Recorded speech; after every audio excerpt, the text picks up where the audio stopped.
began, how God created it by hand, from mighty mountains to the raging sea, to every leaf on every single tree. It's in the holy book. Just open up and take a look. It's a story for young and old, the greatest story ever told. So lend an ear and you will hear the greatest story. The greatest story.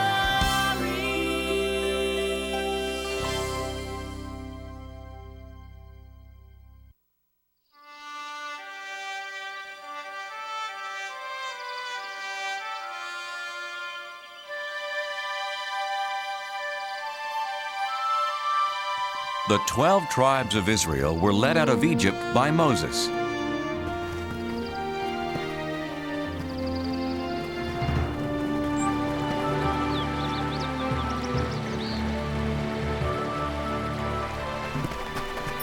God had promised them a home of their own, a land called Canaan. But once they got there, many Israelites were afraid of the armies of Canaan. They didn't trust God to help them win their battles. They wanted to go back to Egypt where they had been slaves. God decided that since they didn't trust Him, they couldn't enter the Promised Land, and He had them wander the deserts for 40 years. After 40 years, God led the children of the 12 tribes back to the Promised Land. But instead of it being a time of joy, the Israelites were full of sadness. Their leader Moses had died, so they didn't have anyone to lead them to their new home.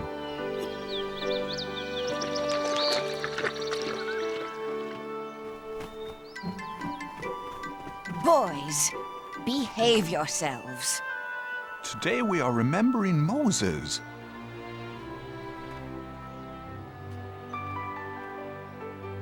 Joshua, who helped Moses for those 40 years, was remembering the great leader in his own special way.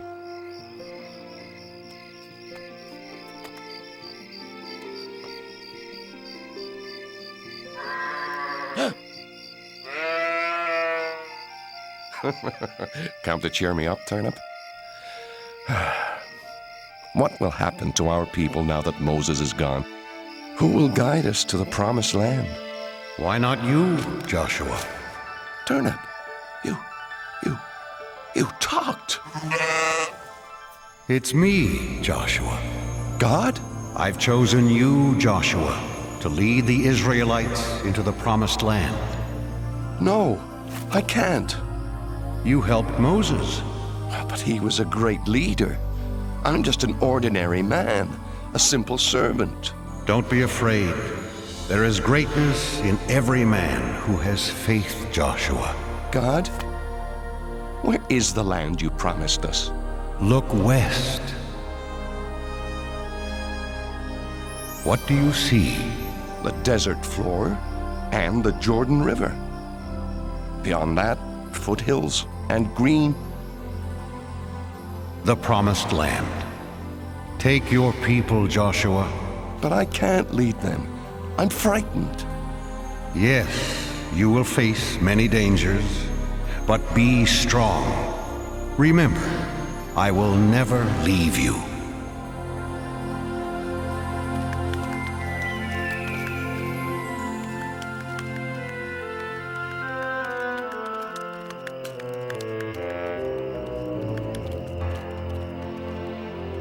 Because Joshua loved God and obeyed His rules, God protected him. God's rules, known as the 10 Commandments, were written on stone tablets inside the Holy Ark.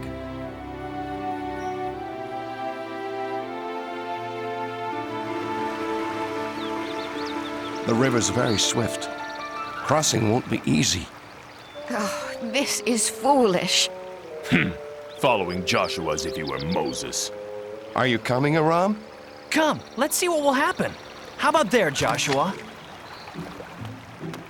I'll see how deep it is. Do you think you can cross it, little one?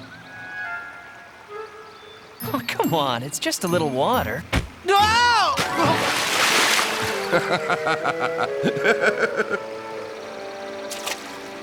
Who are you? Go away! I am Joshua, leader of the Israelites.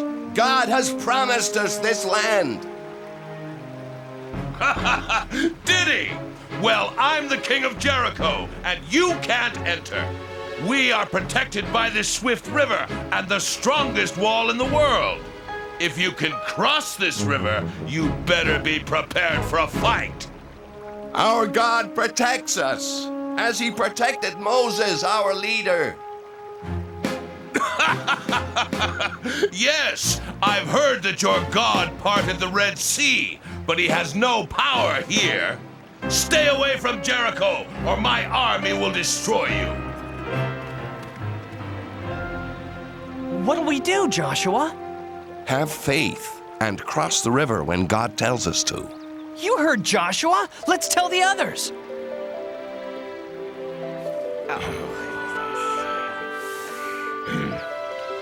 I'm worried about this king of Jericho.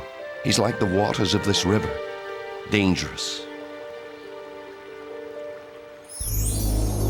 Joshua, Yes, God? don't be afraid of the king. If you trust me, I will protect you. Joshua did trust in God. He selected 2 men to sneak into Jericho and tell him about the king's army.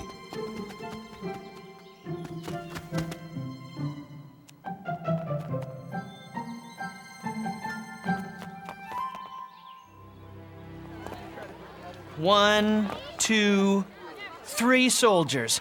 That third one is tiny. I'll only count him as half a soldier. Aram! We're spies. That means we have to be quiet. Oh, quiet. Right.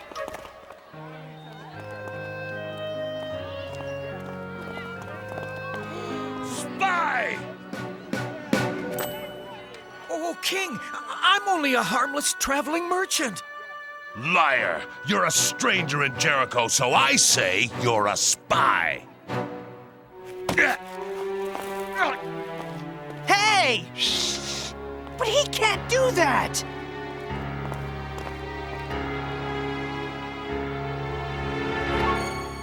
More spies!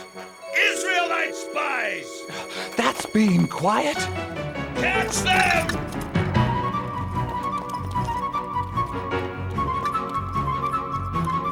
Stop the spies! Catch the Israelites!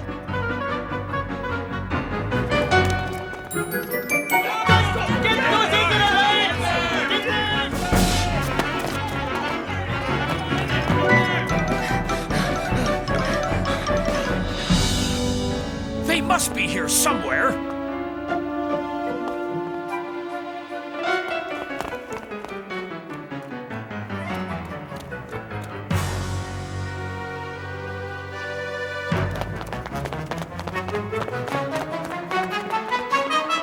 You men, try up that street. God help us. What do we do? Psst. This way. Hurry.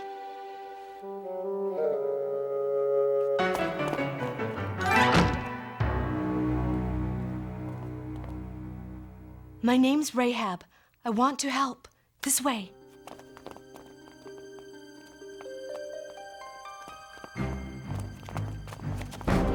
Under here. Quickly. Open your doors by order of the king. Out of my way. The Israelite spies. Did you see them? They were here, but they ran toward the city gates. If you hurry, you might still catch them.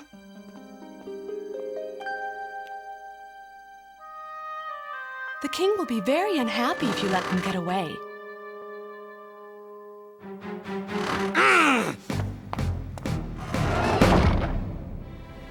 Rahab told the Israelites it was safe to come out of their hiding place. That was a very brave thing you did. Why did you risk your life for us? Two strangers. Everyone in Jericho knows the Israelites are coming to our land. We've heard that your God rules the heavens above and the earth below. He's so powerful. He parted the Red Sea for Moses. Now our men are afraid to fight you.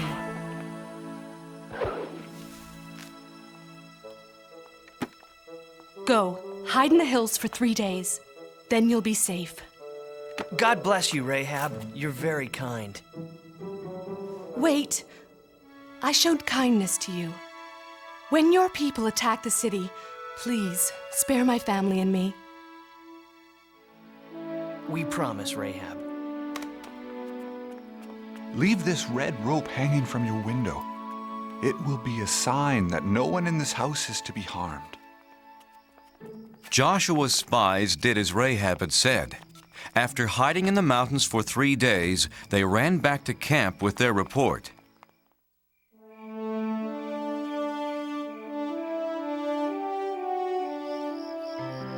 That's what Rahab told us, Joshua. Everyone in Jericho is afraid of us. We can defeat this king of Jericho. I'm not so sure, Aram. He had a lot of soldiers. They were all small. Let's pray to God and thank Him. He has done as He said. The promised land is ours. The next day, the 12 tribes marched towards Canaan. But as God had told Joshua, entering their new homeland wasn't going to be easy.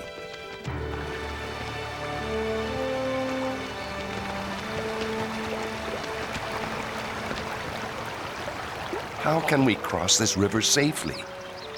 Please, God, give me an answer. The water's too fast. It's too fast. I'm not going this. No. No. How will we get our children and animals across? Don't be afraid. God has shown me a way. Bring out the Ark of the Covenant.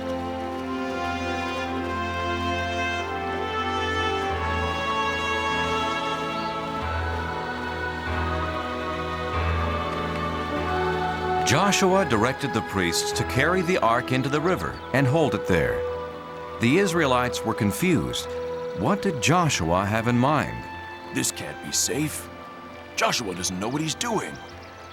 Behold, the power of God. As the crowd watched, a miracle happened. The priests held up the ark, and God held back the waters.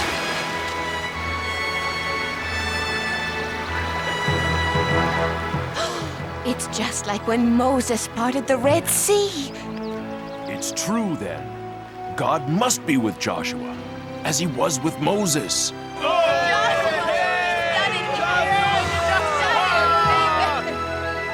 The Israelites' faith in Joshua grew and grew, for now they knew he followed in the footsteps of Moses. Joshua, choose 12 men, one from each tribe. Tell them to get 12 rocks from the middle of the river, from where the priests stood.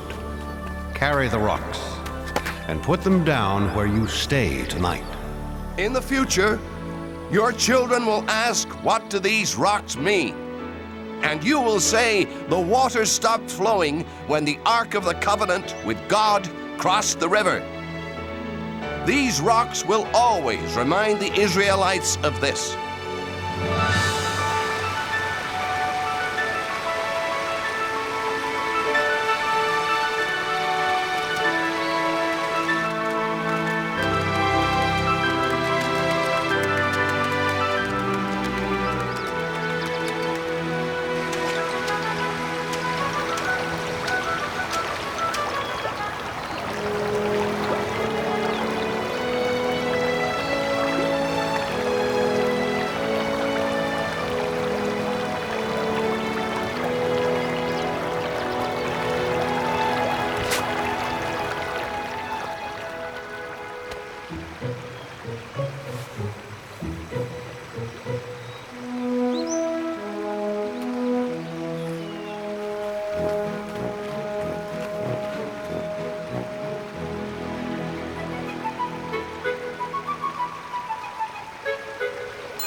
One evening, Joshua was walking near Jericho.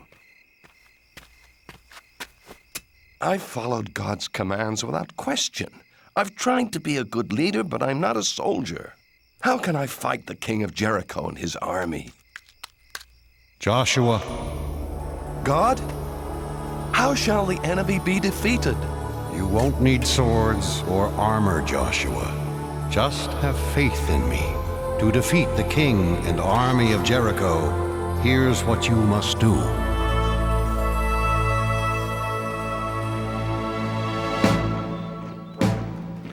Early the next day, Joshua formed the Israelites into a long line. Remember, do as God instructed. Not a word, not a sound from any of you. First came 7 priests playing ram's horns. Then the Ark of the Covenant. Then the armed men.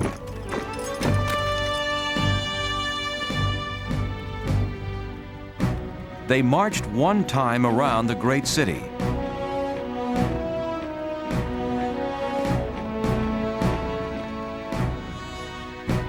This is not fighting.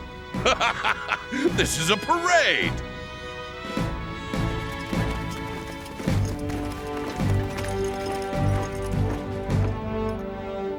Well, I guess we've won.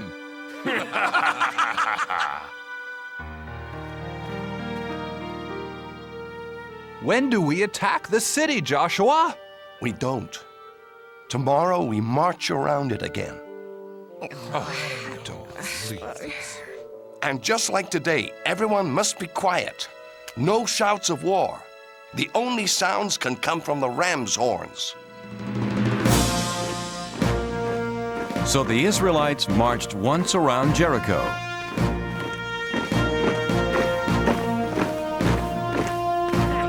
Every day for 6 days. And for 6 days, nothing happened. You Israelites are fools! And the biggest fool is your leader, Joshua!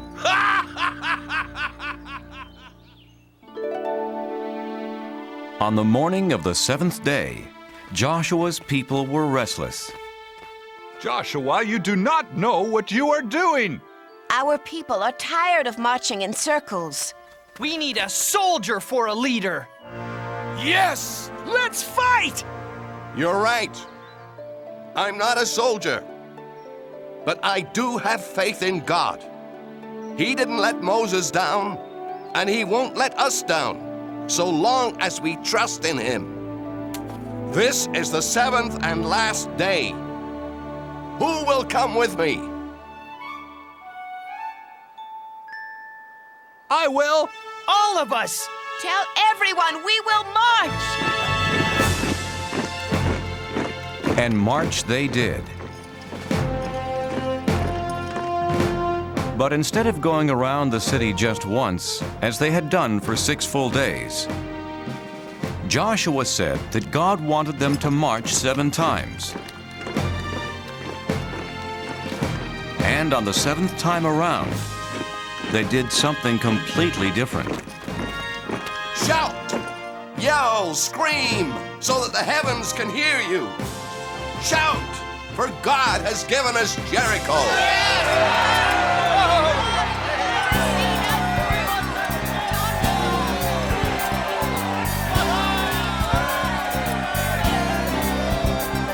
For 40 years we wandered through the desert sand, hoping we could find God's promised land. And now it's here before us, behind a fortress tall.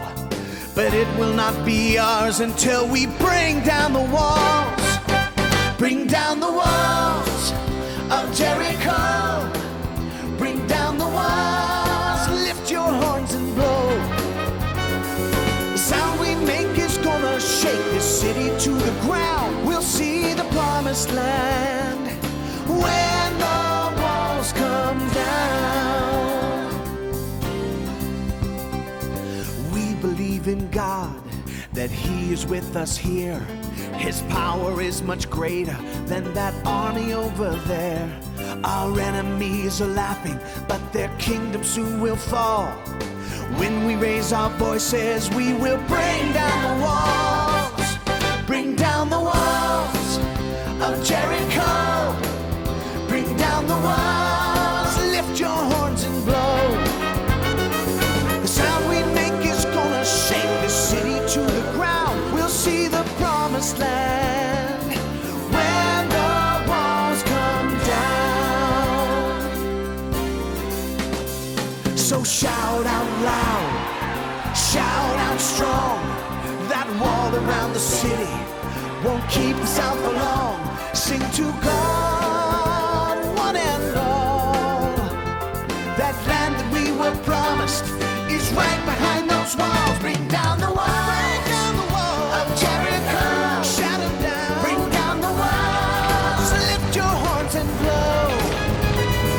The sound we make is gonna shake the city to the ground. We'll see the promised land when the walls come down. We'll see the promised land when the walls come down.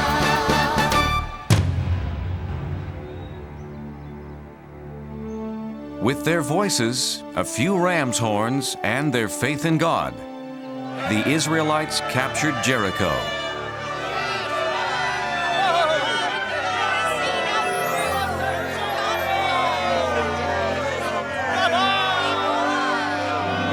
Joshua! These are the people who helped us. Rahab, her mother and father. You're a brave woman, Rahab. God has watched over you and your family because of your faith and for helping my people. Can we stay and join you, Joshua? Nothing would make me happier. Don't touch me, Israelite! How dare you treat me this way? Why, I'm the king! You were the king. When I said God promised us this land, you laughed and called me a fool. Who's the fool now? You can't, no! Has anyone seen Turnip? For you. Perfect.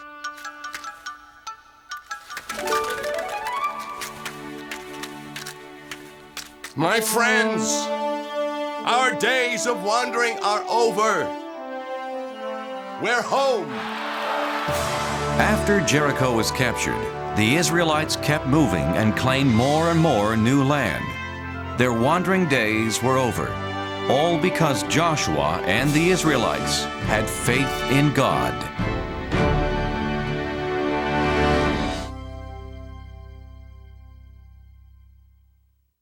In the beginning, there was God.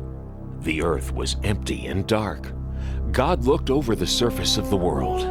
It was time for something to happen.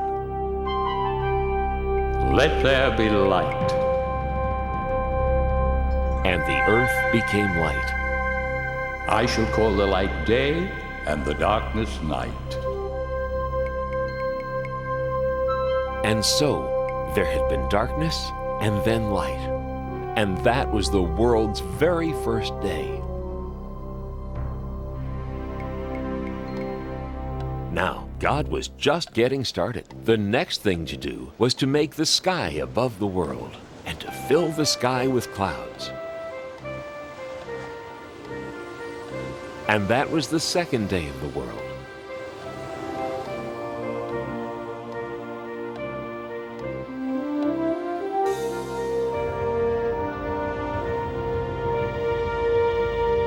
On the third day, God separated the water from the dry land.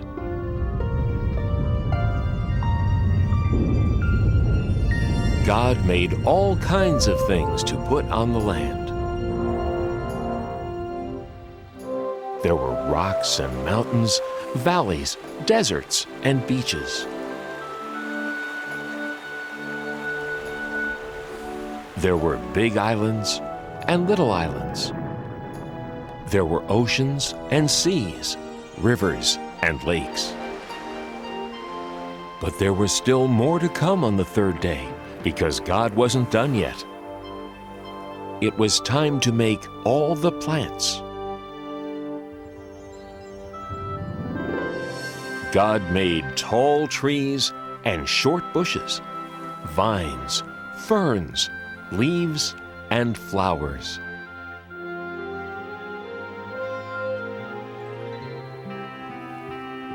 God gave all the flowers a different size, color, shape, and smell.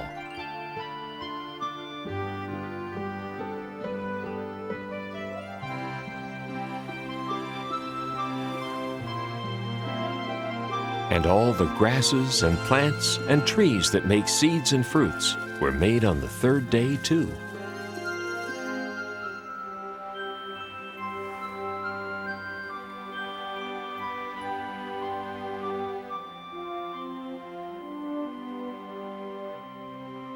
On the fourth day, God made a brilliant light in the sky called the sun to light up the day, and a silvery one called the moon to add some light to the nighttime. And as a special touch, God added billions of twinkling stars to the night. On the fifth day, God made some creatures to live in this beautiful world. There were birds,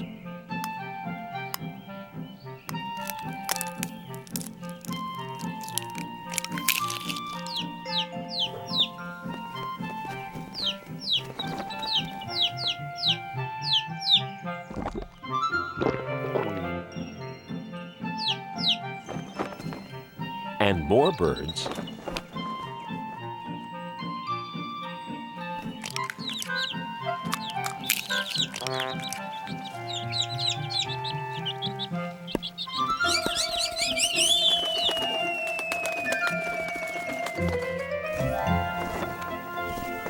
and more birds.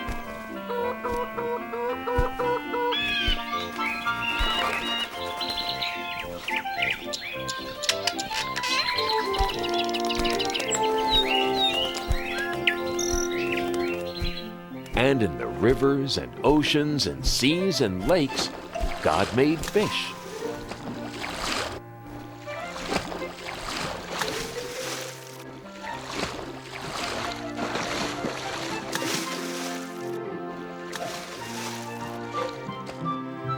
And the oceans were full of all sorts of amazing creatures.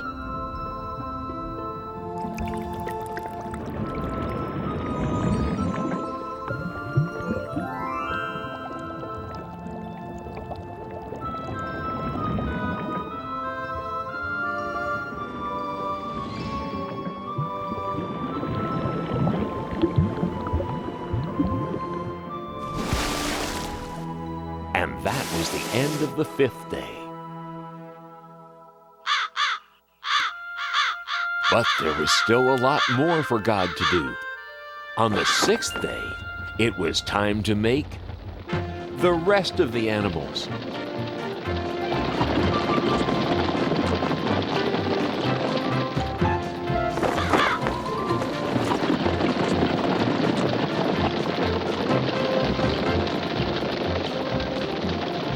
There were so many animals to make. Big animals,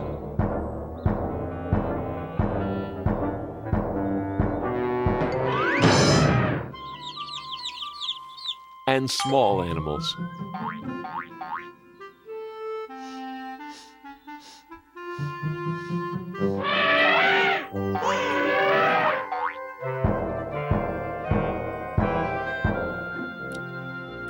There were spotted animals,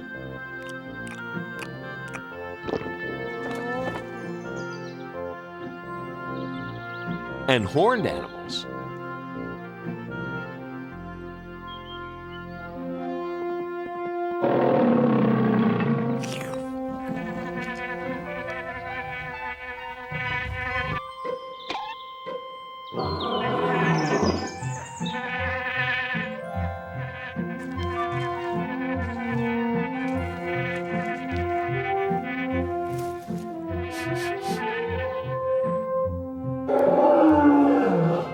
every one of God's animals was beautiful.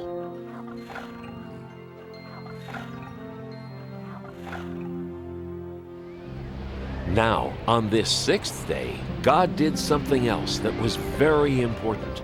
God created the first man. And that man was called Adam. Then God blew the breath of life right into Adam. Where am I? Welcome to the world, Adam. Who are you? I am God. Look around you. All the plants of the earth and all their seeds and all their fruits, I give them to you. And all the animals, you have power over them as well. Everything is yours to use, to care for, and protect.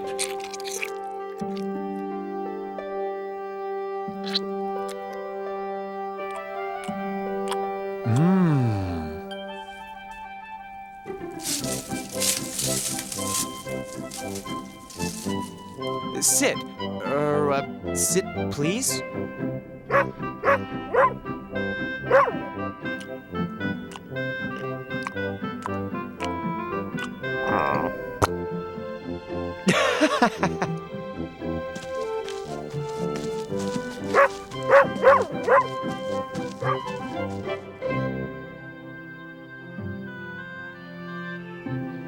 God looked over everything and was happy. And on the seventh day, God rested. It is very good.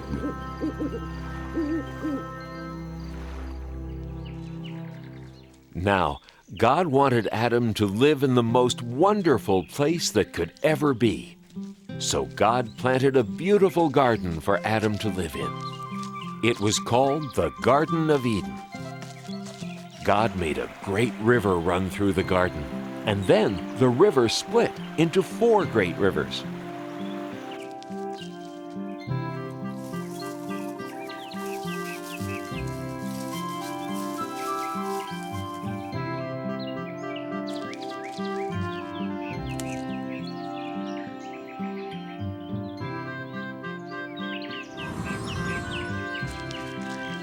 Adam had all the animals for company in the garden.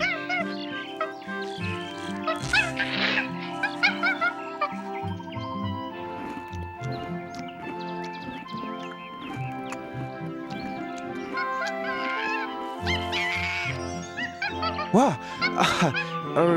Excuse me.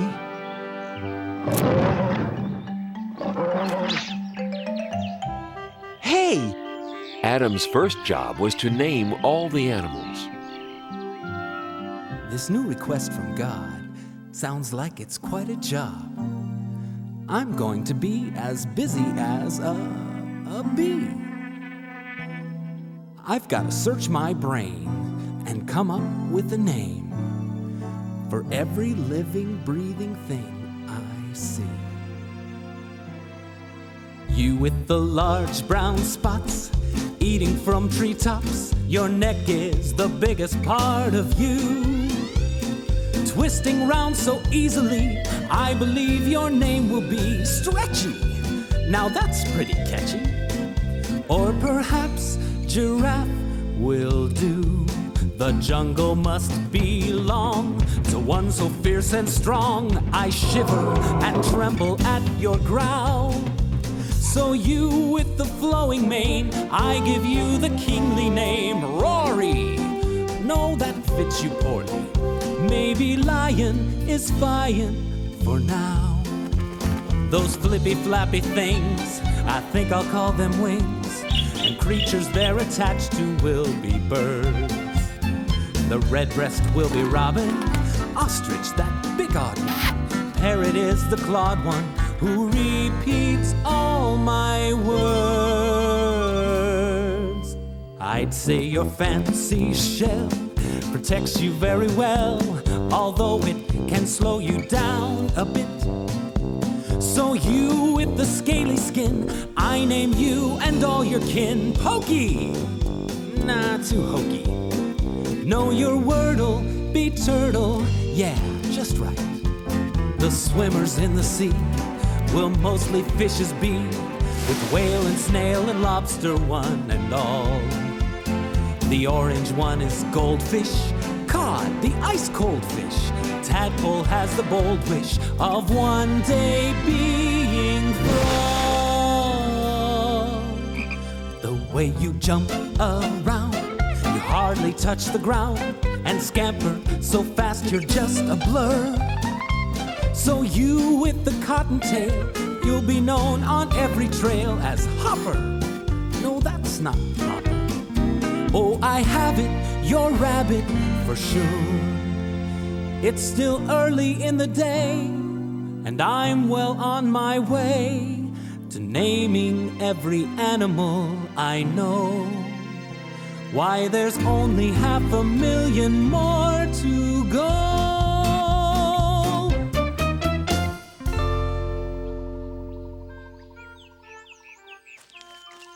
Looks like you've got a dear friend. I'd like to have a friend too.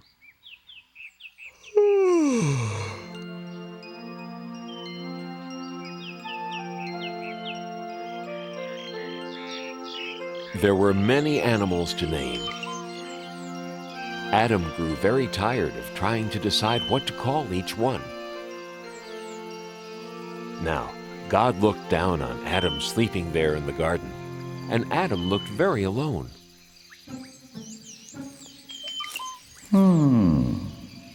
And God decided that Adam needed a companion, someone to be with. God decided it was time to make another person, so God created woman.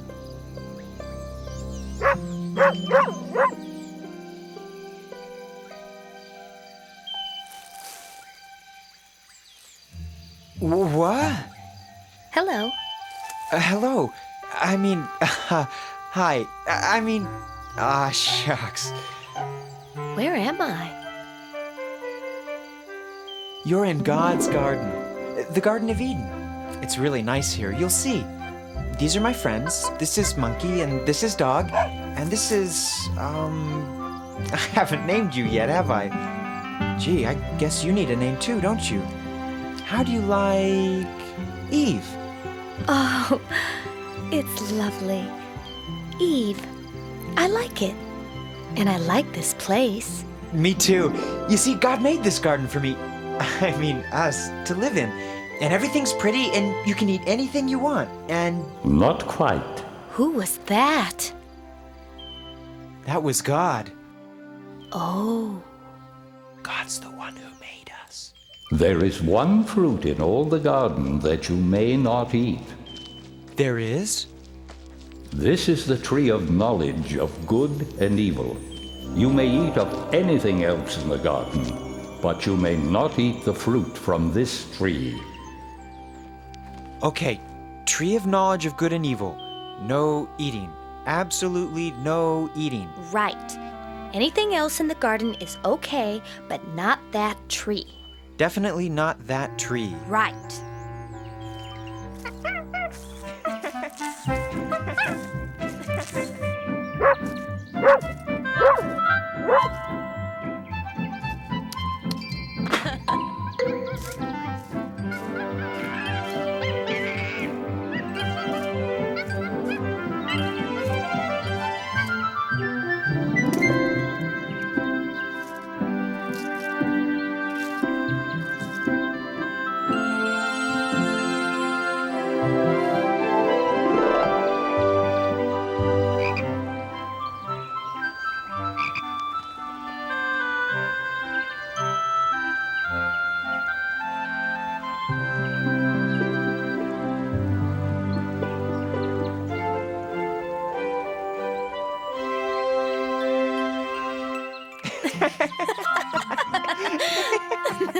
And so Adam and Eve lived very happily in the Garden of Eden, until one day.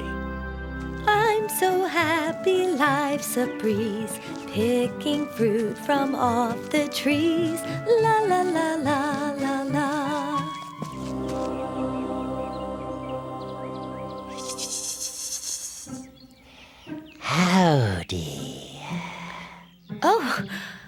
You startled me. Hello. What are you called? Why, I'm a serpent. Nice to meet ya. Nice to meet you, too. Nice day, isn't it? Very nice day. Nice tree, isn't it? Very nice tree. Nice fruit. I have to go now. No, you don't. We're just getting to know each other.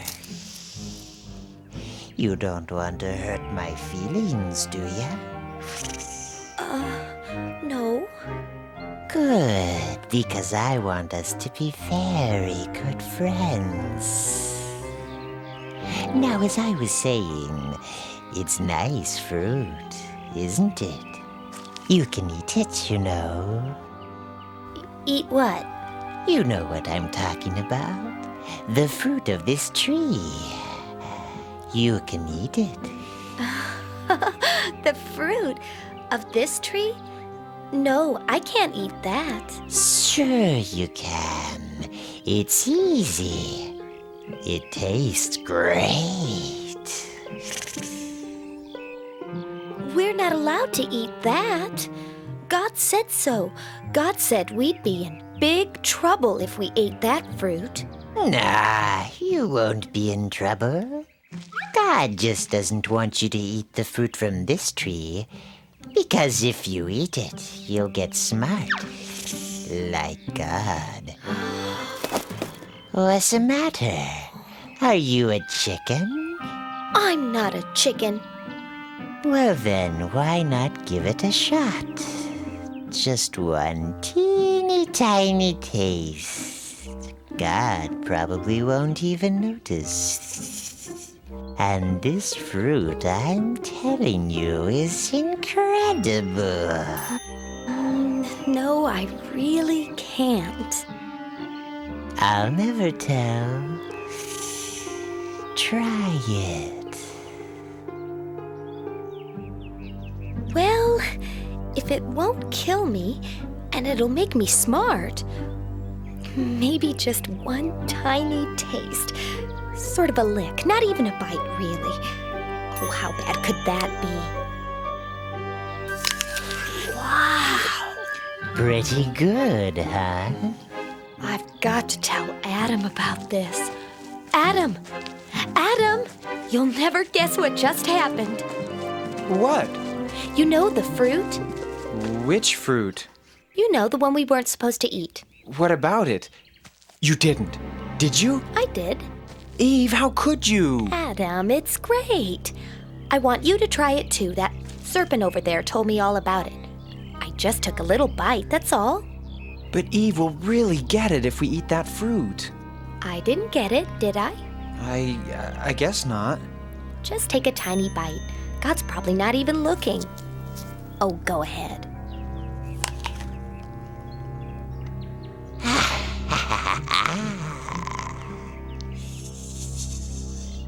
I don't know. It was good, but suddenly I feel kind of scared.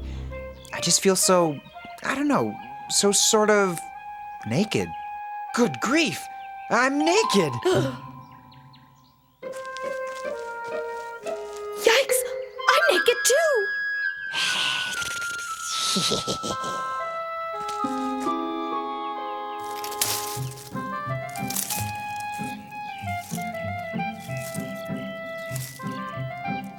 That's better.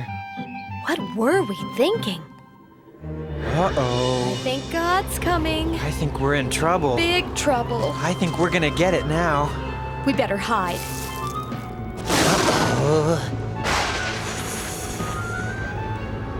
Adam, Eve, what are you doing? We're, hiding. Why? Well, we didn't want you to see us. We did a bad thing. We were scared. How did you know these things? Did you eat from the tree of knowledge of good and evil? Well, yes, but it was her fault. She talked me into it. It wasn't my fault. That serpent talked me into it. I am not happy. You have disobeyed me. We're sorry. We're really sorry. I'm not worried. What can happen to me? You, serpent, will crawl on your belly and eat dust forever. No. You will fear people, and people will fear you. This is your punishment for all time. And you, Adam and Eve, because I trusted you and you disobeyed me, you must leave the garden. Life was easy for you here, but it will not be easy outside. You will have to work hard, and your children will have to work hard. You will know what it means to hurt and suffer pain. Here are some garments to keep you warm after you leave the garden. Now go.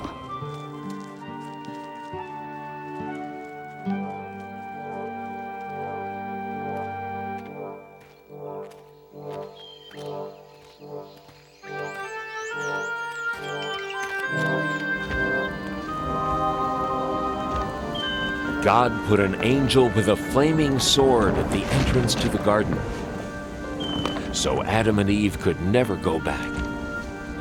But even though Adam and Eve had disobeyed God, even though they had to leave the garden, God still loved them. I'm sorry, Eve. I'm sorry too, Adam. I guess we're all alone now. Not quite alone.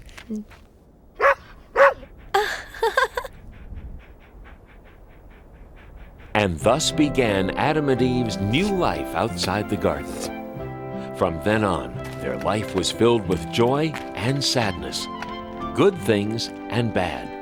But even though they could never go back to the garden, God did not abandon Adam and Eve. God always watched over them, wherever they went, forever after.